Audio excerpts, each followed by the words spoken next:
When I was a child, I had three big dreams actually: to be a ship captain, or a pilot, or a natural scientist. Actually, a few steps or the first phase of the journey was I had a contract as a training specialist with the Human Soft Company and International New Horizons to provide training for living in a very vast, very fast, actually changing world. And these changes are sometimes exaggerated by probably the people who are leading these changes. Or Study indicates that entrepreneurial activities that can significantly enhance social cohesion and economic resilience, particularly in emerging markets. Research shows that startups focusing on social impact not only drive innovation, also attract investment, fostering sustainable economic growth in communities. Sustainable business and market research for new entrepreneurs who want to start their business is the most important thing. So, in today's podcast, we will be going to discuss all the aspects: how you can do market research, which market is suitable for new entrepreneurs, and how you can make strategies. Because we will be having an economic specialist. He is Dr. Nedal Alhasan. He is he is Associate Professor of Economic Development Policies and Education, Head of Center Development and Training. With that, he's the founder and Managing Director of Sham Innovation. So without any further delay, let's jump into the podcast and discuss how we can do market research for our business.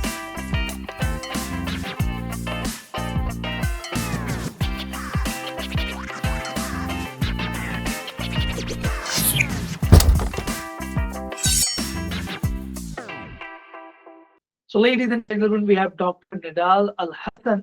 He is an associate professor of economic development policies and education, head of the Center Development Training, and with that, he's a founder and managing director of Sham Innovation.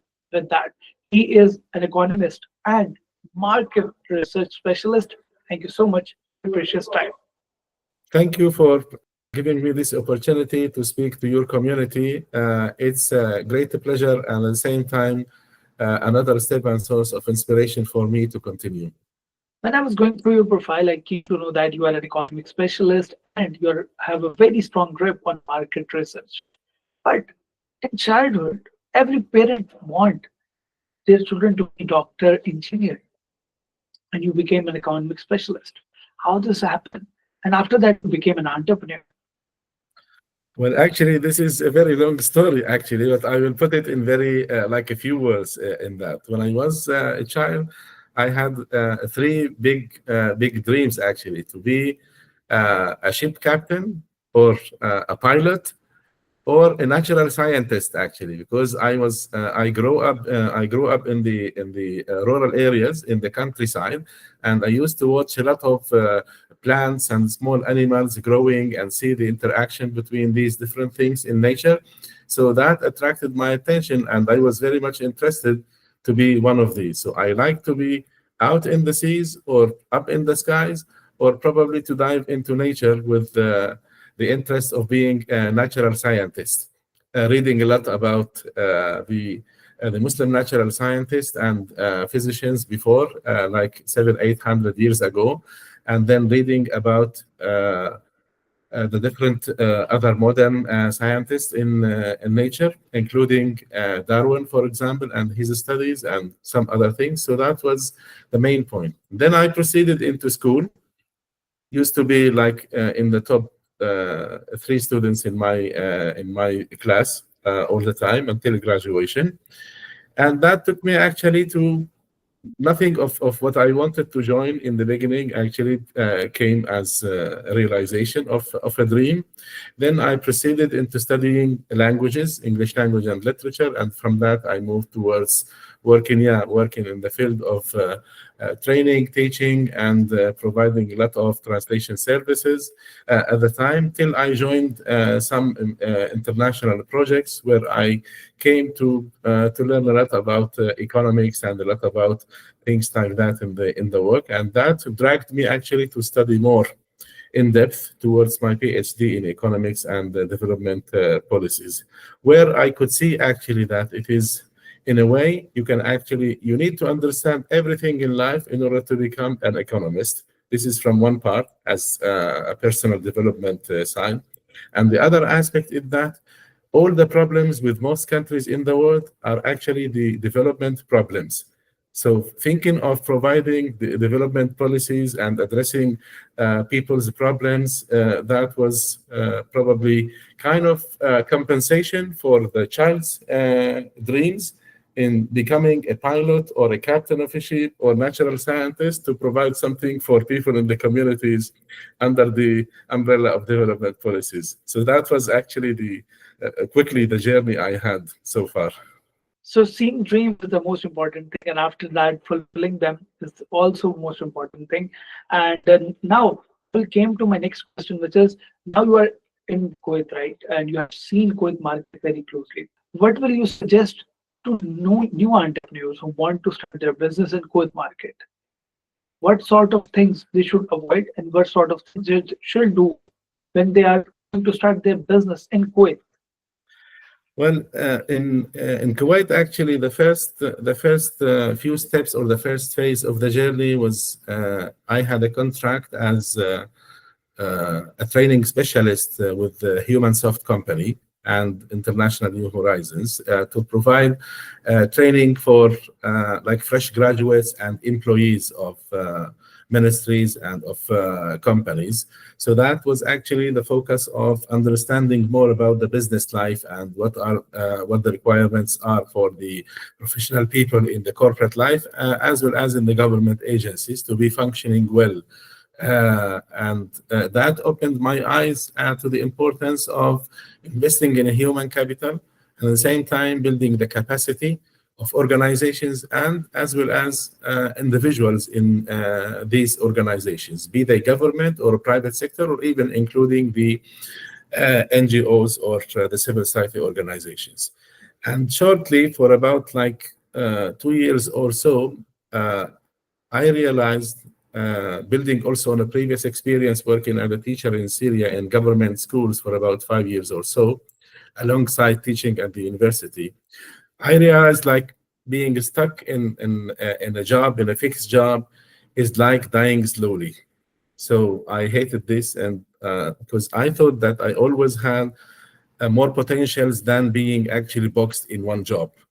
So that was a moment of realization and a moment of liberating myself towards finding out other opportunities, at least to match with some of my potentials and use the potentials I have in the diverse things. So I left working with companies and started my journey as self-employed, providing consultation and providing work as an international consultant.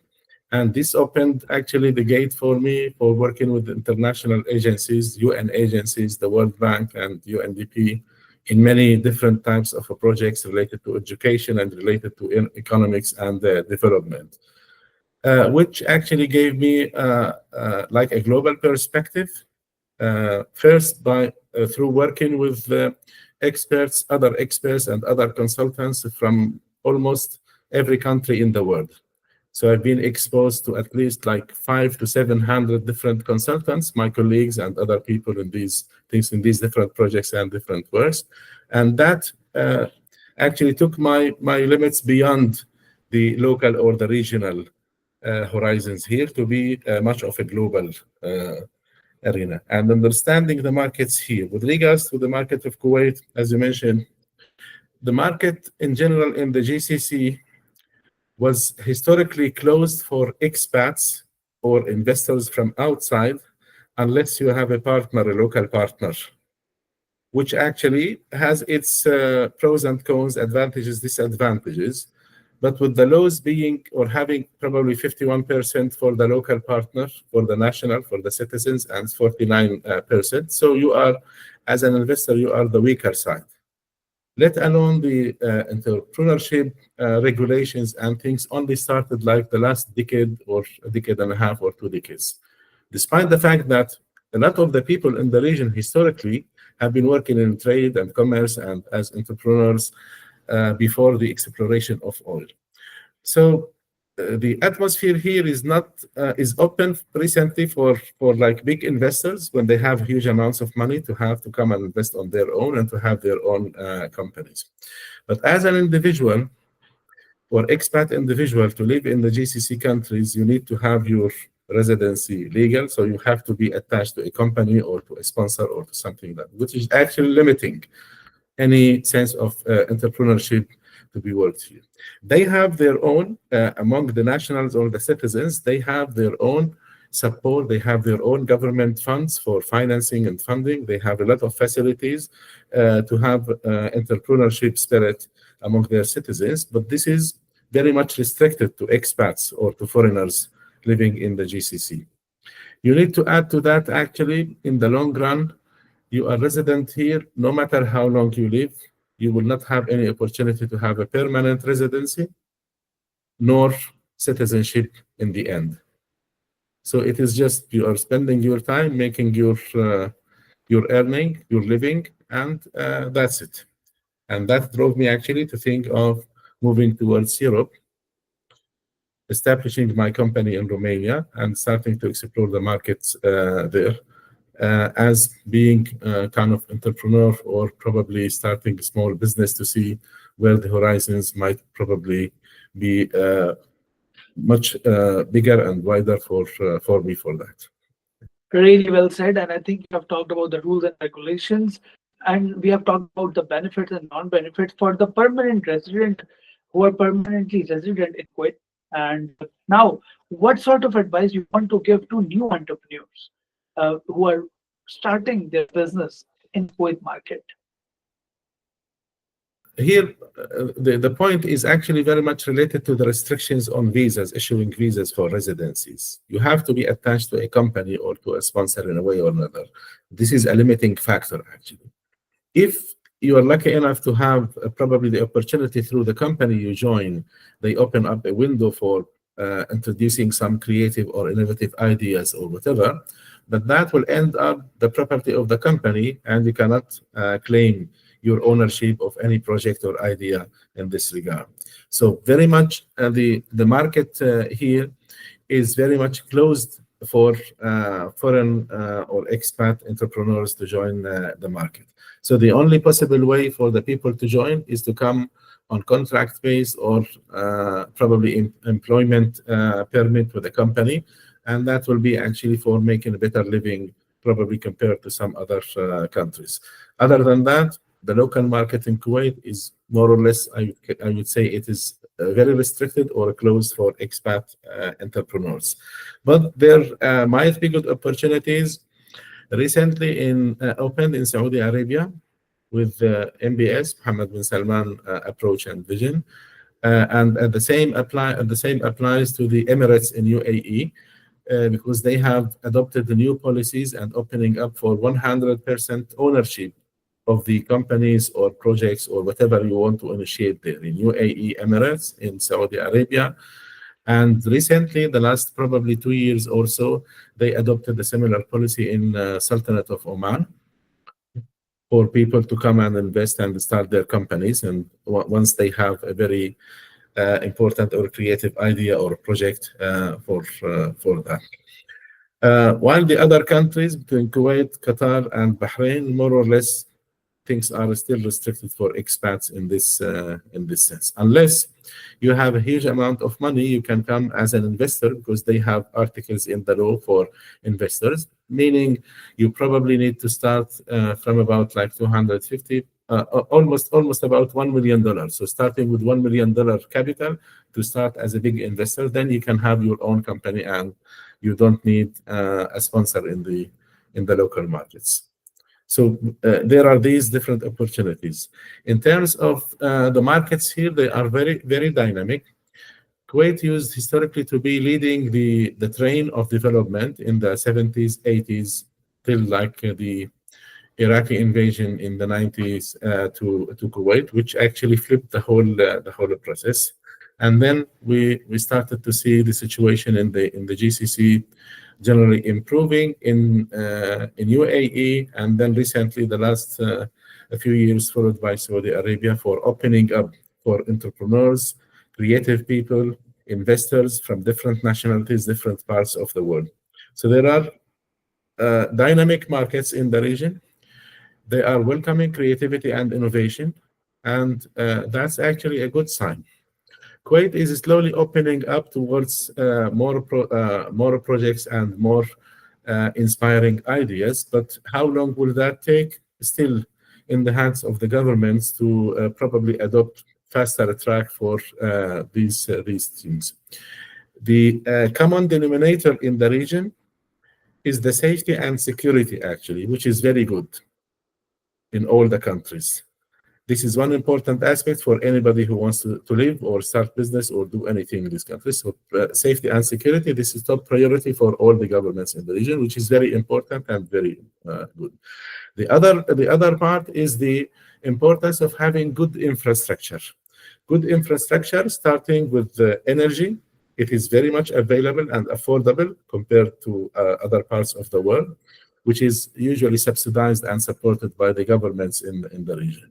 That's very important in terms of electricity, in terms of internet, in terms of the road networks, in terms of transportation facilitation and things. It is very much as advantages for any kind of business that wants to prosper or grow in the region. This is, in a nutshell, the overall situation in the region. Very well said, and I think you have talked about both markets, Kuwait and European market as well. And now I will be like linking my next question with the previous your conversation. How you will compare Kuwait market with European market?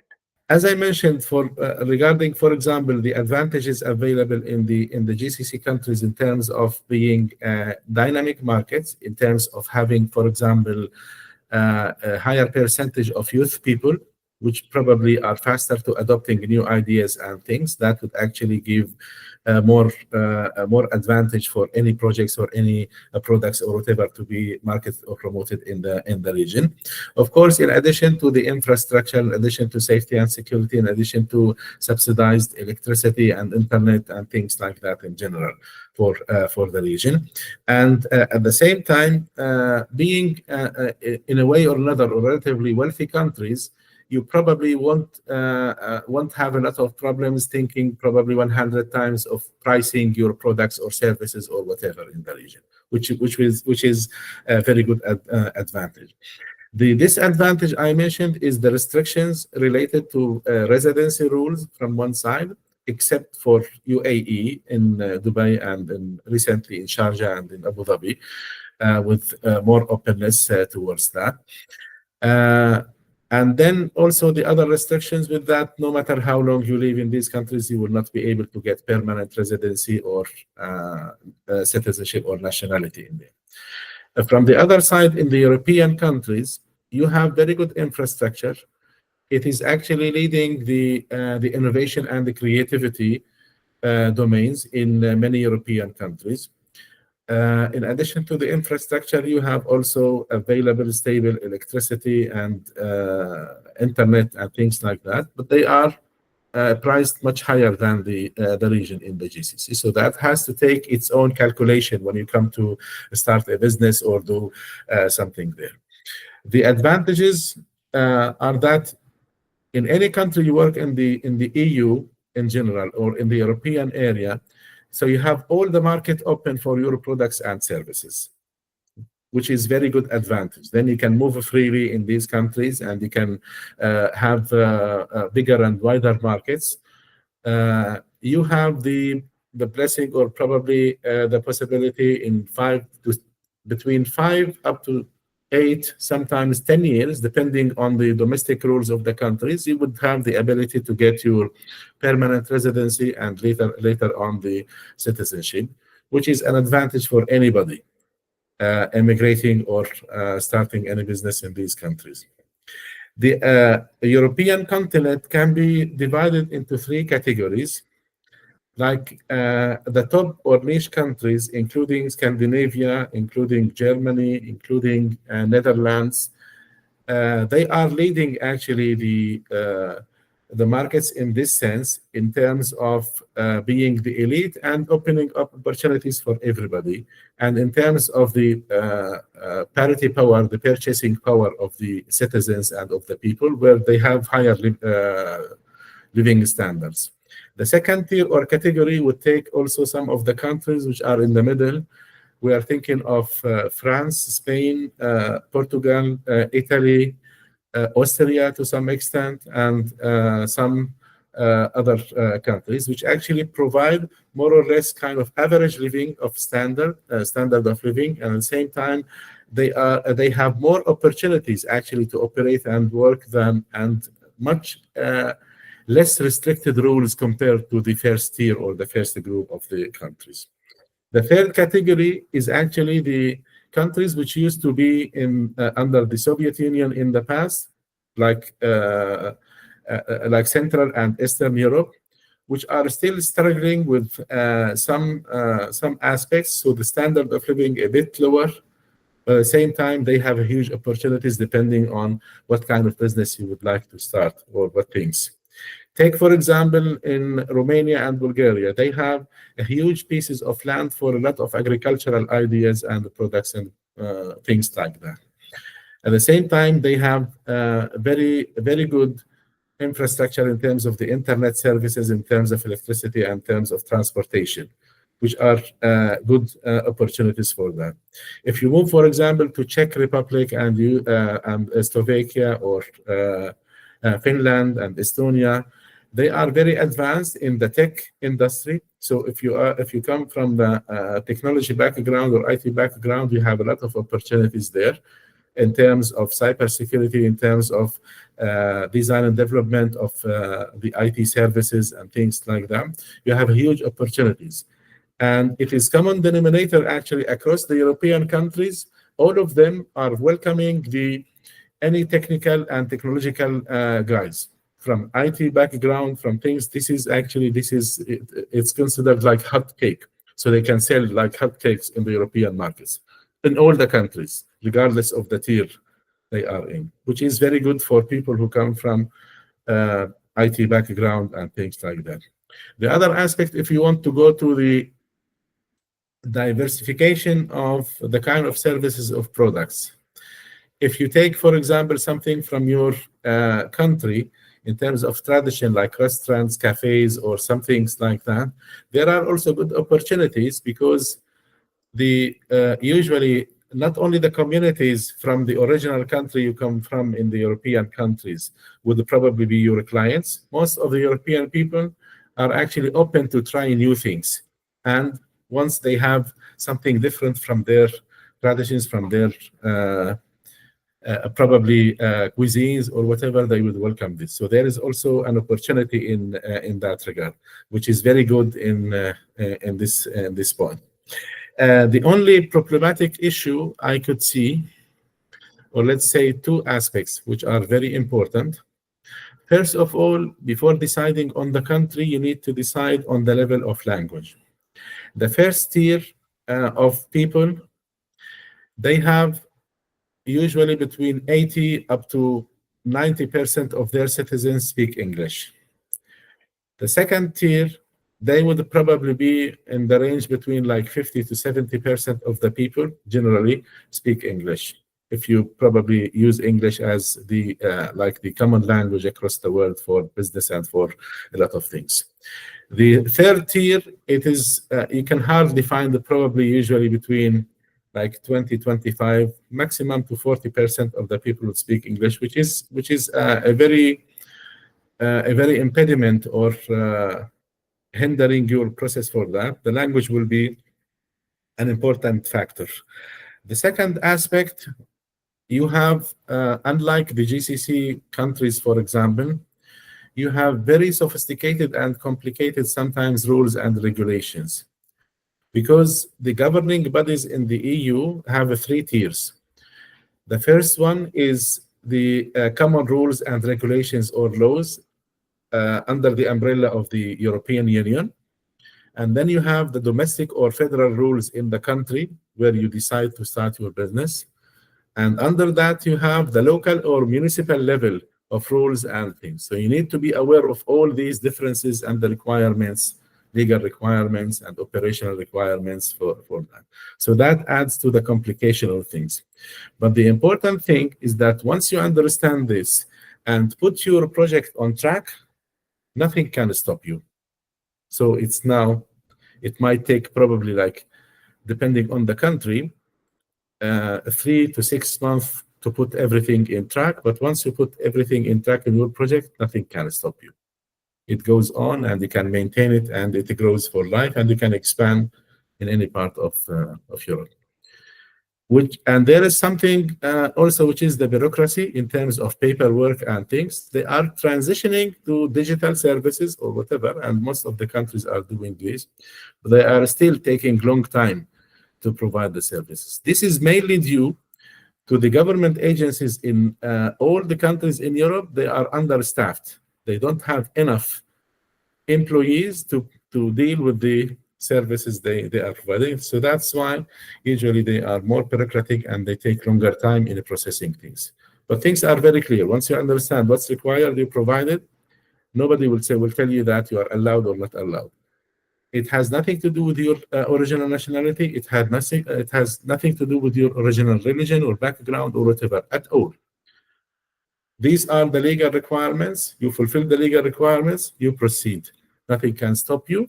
And the same, you will be eligible for permanent residency and later on citizenship once you cross the barrier of probably 5 years in any country you start your project in. This is a nutshell kind of like comparison between these different things and what might be the business opportunities in this regard. You have talked about the best places if you want to do business in Europe side. So these locations will going to help you a lot. So now I have a surprise rapid fire question for you. Now I will be asking you a rapid fire question. You have to answer them very quickly, because a lot of people think that entrepreneurs, they have a very busy schedule.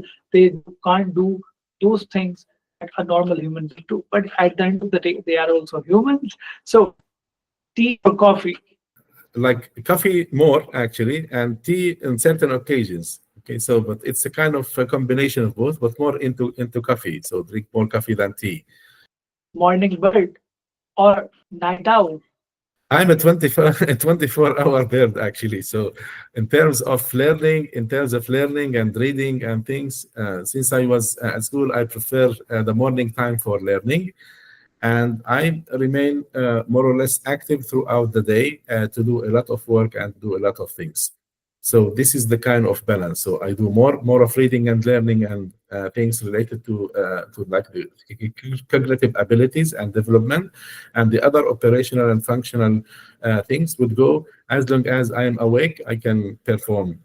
Okay, so it's kind of combination of both. I cannot claim to be one of them actually. It varies according to the kind of task. Last book you read, and what was the message you got from it? The last book, I'm actually reading a book which is called actually Dare to Read with Brené Brown, identifying different aspects of the leadership journey, how to be humble, and how at the same time to have the brave to admit your mistakes and to learn from them, and how you can actually engage the whole team in the process of learning. It's very interesting book, and I'm about to finish it actually as an important book. And I encourage everybody who would like to go as an entrepreneur or into the business to read it. It's called Dare to Lead by Brené Brown, which is a very important book. Any secret talent that nobody knows about yourself? The idea, sometimes my hunch, which is called my intuition, even surprises me actually. And that helps me to find a lot of solutions in different forms and different things in this regard actually, which helped me a lot in my other kind of job, which is actually alongside. I took it based on my talent, took it as a hobby and as a source of income, which is doing conference interpretation. So I speak fast in both languages, Arabic and English, and I have very high level of expectancy to the extent sometimes guessing a lot of the words which the speaker is going to say or to tell before speaking that. So my interpretation synchronizes exactly as the lips of the speaker are moving, which a lot of people actually come and inquire every time in a conference and a meeting. A lot of people come to ask me, do you have things written for you, or how you manage to have it's actually exactly synchronizing with that. So this is the level of expectancy I have, of course, based on a lot of reading, based on a lot of things, gives me this kind of talent to speak fast, at the same time to have this kind of very like timely synchronization between the speaker's words and my interpretation in the meetings. So you have a very unique talent, and I think a lot of people don't know about it. And I think it's a new thing for me as well. Now we have to come back on the track, and now we have to discuss. We were discussing uh, a lot of people nowadays want a sustainable business, but they don't have strategies. So, what is your recommendation? How new entrepreneurs can make their business sustainable? Currently, we are living in a very vast, very fast, actually changing world, and these changes are sometimes exaggerated by probably the people who are leading these changes, or probably the too ambitious people who think they can probably adopt these changes. So, a sustainable business would take into consideration number one, being very creative and innovative. Number two, building the right team with open-minded people, the growth mindset people. So this is very important for the team. Number three is actually to adapt to the changing needs and requirements of your clients, because you cannot have like one business plan, one thing actually to address certain category, because that will be changing soon. So that will need to be taken into consideration, especially nowadays with the actually with a lot of the applications built or utilizing AI tools for that. Very soon, probably in less than 5 years, these AI applications and tools will be very important support and assistance for any employee, for any worker in any business or any type of business activities. So I advise new entrepreneurs now to adopt technology, to grasp it, and to grow with it, because they need to use this. Because even to the extent that the HR departments will have probably one of the major functions in the near future to deal with these applications and with the probably robots or people operating in the workplace. Unless we take this into consideration, we will not be able to sustain any business. So it has to take innovation and creativity, selecting and building the right team. And number three, actually changing or adapting to the changing requirements and needs of the targeted segment of the market you are addressing with your services and the products. These are very important. But it's very important for also for the entrepreneurs to be sustainable and to build a very good business. Number one is not to come with the mentality of the like employee or employment office or business into the entrepreneurship. So that's very dangerous, and that leads to failure very soon. Number two is not to rush too much in the beginning in a new market until you have enough knowledge of the language required and enough knowledge of the market needs. Very well said, and I think these strategies and these advices will going to help a lot of people. We have a time limit, but before leaving, any message you want to give to aspiring entrepreneurs? They need patience. They need to be patient to proceed into things. Number two, which is very important as a beginner in any field, in order to avoid distraction, And to be on the right track and take your time into that, try to think of having only plan A. If you think there is a plan B, that might distract you from your goal and from your aspiration, actually. So, thinking of any other alternatives to be available, that might wire your brain to think, so if I fail here, I will have the opportunity to do something else suitable.